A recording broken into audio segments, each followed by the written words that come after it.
When a nation trembles with protests, political conflict, and unrest, where does the church stand? Do we stay in silent in the background, or do we rise with courage and clarity? In times like these, the role of Christianity becomes more urgent than ever. Israel once faced civil unrest too, when King David's own son led a rebellion. It was a moment of fear, grief, and broken trust. But God responded through quiet strength, wisdom, and a call for repentance. God didn't abandon His people. He restored them. What can we learn from that divine intervention? In today's unrest, it's fitting and proper that the church must not add fuel to the fire, but light up the darkness, not just to post, protest, or preach, but to lead in love, truth, and justice. So, are we building bridges or just building noise? Let's rise, not as critics, but as Christ's hands and feet in civil unrest and Christianity. Today on Good Morning Pastor.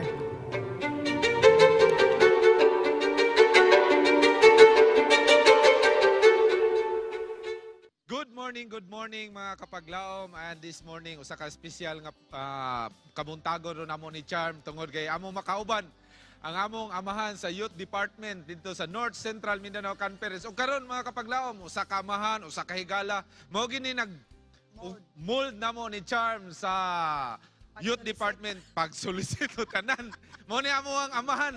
O karon ang atong presidente sa Central Mindanao Mission, ulaylain Pastor Porfirio Lagunday Jr. Pastor, good morning. Mingaw minimo Pastor mo na. Dagan yun mga memories nato with him. Mga memories sa una, grabe yun. Kana bitaw mulakaw nga kanang humble ang leadership. 10 years ago?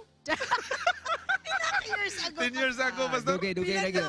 15 na 15 years ago. No? Mga Mark yun na. youth pa ta sa una si Pastor. Youth pa gyapon. Muna ingon nila nga dali malimtan and imprinted na sa atong system ang what we have been experienced with this man and the leadership of Pastor Lagunday. Salamat kay Pastor sa imong pagmatuto sa moa. Yeah, okay, lipay po ko nga kamo po nagapadayon jud kayo sa ministry.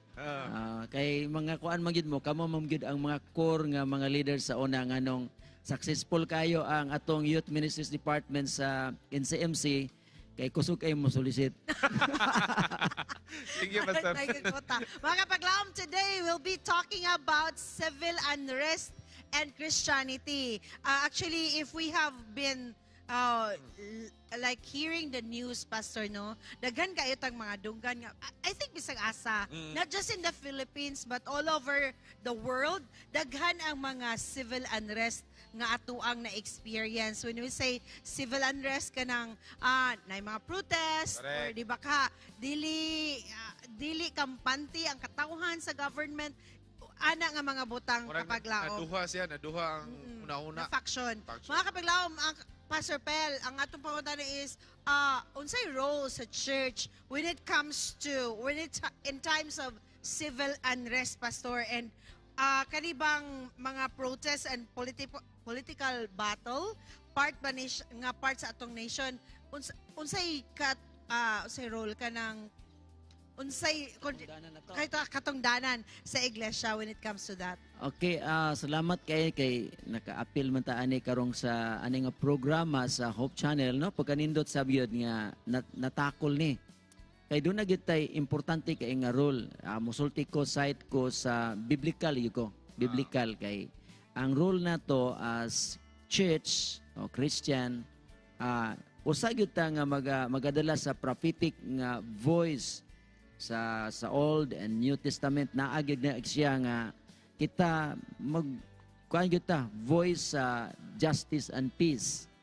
Nya mo na nga in the book of Micaiah, Isaiah, ang mga propeta musulti na siya sa kamatuoran sa justice, mercy, righteousness. Mo na speak to the power sa ato agid na siya, pero kinahanglan ta nga ato agi yung hinumduman nga kanang atong role nga kita magabarug ta ni ana alang sa mga katawhan nga nagrepresent man pud tagod nga salt, di ba Light. sa moralidad ato amang pud kita nga church. So kita light, kita gyud maghatag sa kuan pod sa kahayag. So ang atong role perting dagana mo promote tag peace, mo promote ta sa justice, reconciliation, forgiveness, change, So, ana mo kumbaga promote ta. magpatunga ta. Yes, We patunga should ta. not be the reason nga dunay mga troubles. We should be like the avenue nga dunay peace and progress sa atong nasod. Ano, Pastor? Tinuod yun na. Kay nga no, as ang role ni Jesus Christ, mao gyapon mediator, siya ang mo reconcile, mo forgive. Kay kini man gud siyang inaning itawag nga ang root man gud sa ani sa civil unrest, kini siyang gitawag nga because of anang gitawag nga injustices, corruption. Grabe kay corruption. So mao gina siya, so ato pa mutingog ta, pero ang atong rule pod dili lang nato makuan, kinahanglan gyud ta nga ang atong rule mahimo gyud siya nga taytayan nga kita mahimong panalangin sa tanan. Ganahan ko anang taytayan, nga mahimong panalangin Bridge. sa Oh, bridge natin. Pastor, sa time ni King David, sa iya nga time to, yun sa pag-intervene, doon naman ito'y kagubot sa Israel. Yun sa pag-intervene sa Ginoo nga, doon na leksyon nga makuha na to, ani. Nindot po to kay sa kang Saul. Ha? Di ba to basta to kay Di ba to? ugangan. Kung atong kuanan karon dili mo naog sa Oh. iyang pangatong danan. Di gyud. Basta to kay ipapatay gyud siya nya ugangan pa gyud. Nya rival pa gyud niya. Pero grabe ang intervention sa Ginoo. Nya ang intervention sa Ginoo true sa bisan pud anak pud niya iharap po nga kana gitawag nga Jonathan. si Jonathan. So ang intervention sa Ginoo nga giluwas gyud siya pinaagi sa iyang mga friends. Ha? Unya sa iya hapod nga mga relatives. So sa ato pa, pero ang atong leksyon diha nga makuha gyud kay nato mao ni siya.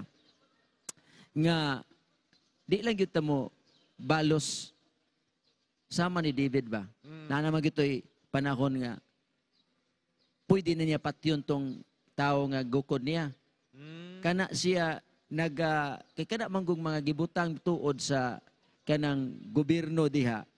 Iyang manang panalangin gyapon sa Ginoo kay tudlo biya niya to si Saul. Wa gyud siya muhimo og buhat nga iyang panimaslan. So wa siya mo retaliate despite nga ang si Saul gusto siya nga patyon. So ana dagid Usa na kaleksyon. dili gid ta nga sa atong mga kamot nga murag Oh. in our own Yes. might ba nga mobalos ta. Pastor, fast talk ta, Pastor. You can answer yes or no or explain gamay lang gid, Pastor. Pero paspasan na to. Can we join street protests as Seventh-day Adventist? Dili gyud mayo. Dili mayo. Dili siya, dili ta angay mo apil hag baklay.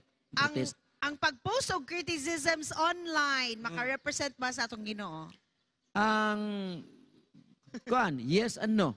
Yes, Ano ba? why yes, Pastor? Yes, kung kana siya para sa kana siyang Kayuhan. rule nga tong gisulti nako kaginiha. Aha. Nga naatay nagkondem ta sa sala pero dili sa tao. Ganan yes, ko ana. ah. Dito ka sa sin, not the sinner. Yeah. Why no, Pastor? You said yes, but no. Kung labi na og offensive kayo. Makuan man ta, makuluran man ta is a church nga nahimo tang partisan. What is okay and what is not okay when it comes to airing our sentiments against social injustices, Pastor? Mao lagi na siyang kuan, ako alang balik kag gamay ang kini siyang gitawag nga bantayanan kay na siya kay base unya og mahimo na kaayo nga kana bitawng makundim na to ang person ba dili ang sala. So mao gina siya ang ato ari diha as a church kinahanglan gyud ta nga si Ginoong Hesus inana giyang approach. Dili niya gikondinar ang tao kundi ang kana giyong buhat sa pagpakasala. Kaysa tawhanon ra ba? Madala ra ba kita? Dala eh. Mo post Emotionally. Mo post. Pupost. Pupos na yun, ay. Madala na yun. Pero ano ba, it takes discipline to really calm yourself. Nga mag-post ka only Post naman for po. me. Oh. For me lang, For hindi me. for public. Ayaw mo pag-represent sa kwan Oo. church kay ang uban bitaw na to na mga butang nga di sila kapugong ba. Lagi. Emotional kay nga ilahang sila nakita nila ba nga di gyud basta-basta. Nya mao na nga usay maangin pud ang atong church nga dili mo stand sa atong church. I mean, Pastor, you can set, kung dili yung kakapugong, sabi sa Facebook, no? Kay Correct. naamag yun diya ang masa, na diya Correct. tanan. Ah. So, pwede ka mag-post, pero imong i-private, nga ikaw lang makabasa. Ang imo lang, Pastor, baka ka nang mahuwasan ng bitaw ka. Mahuwasan lang ka? Mahuwasan ka sa nang gusto. Oo. Kay na mga times sa mga personality nga, Correct. dili sila ka move on, kung dili nila ma-event Correct. out. Di po ka ka-istorya man sa imong ising kataw, kay basig istorya po ka sa uban. Oo. So dito ka pahungaw, sulat niya tanan. Kaysa una, pwede mo ta papel ang pen, di ba? Oo. Karon pwede na ka mo post, pero only me. Moingon na po na ako raman yun. Di mo ni makita sa akong gusto mabasa. Unta. Yeah, Pastor, ang atong message karon sa atong mga kaigalaan, mga viewers nato nga maybe they're thinking they can also be part of the change they wish to see. Pero unsay mga pamaagi nga dapat nila buhaton? Address it to them now. Aki ang mga kaigsuonan, mga kahigalaan, ang atong hatag yun nga mensahe mo ni grabe ra ba rong palit ron? Magpalitay ra ba yun na aron mo butar ka ana? Ang ato adiha dili kita magpapalit ha. Ato ang mga kaigsuonan dili kita magpapalit tungod kay kining ato nga butar importante kay na siya alang sa kaayuhan. So namong gyud muhatag. Namong gyud muhatag sa inyo ha. Ang uban dili makapugong nga iyang dawaton kay kwarta man po na sa gobyerno. Pero ato amo ni siya. Ato agyong hinumduman nga ang advocate sa mga katawhan sa Ginoo is for peace, justice, righteousness. Unya kinahanglan gyud nga mabutang na sa atong unahuna ug sa atong kasing-kasing nga kita magrepresent gyud ta sa salt, light as ambassador of Jesus. So mo na magkaigsunan alang sa kausaban. Kinahanglan gyud ta magpili og insakto kung kinsa atong pilion. Mo na nga katapusan ako isulti ninyo, mao ni siya. Sa Christian ethics mo ni choose kani siyang gitawag the lesser evil. Puro mo na mga dautan pero bahala naghimalikas ng tawhana mas ubos-ubos na nga evil kung kana siya nga tao dako kay kayuhan nga naghimo niya sa kalibutan sa komunidad. Pero pananglitan dili himalikas nya hilabihan ka kurap. Ikaw makapili ka nga you choose the lesser evil. Mo na nga ako ang isulti sa inyo makaigsuonan because we are proof for kini siyang justice and righteousness.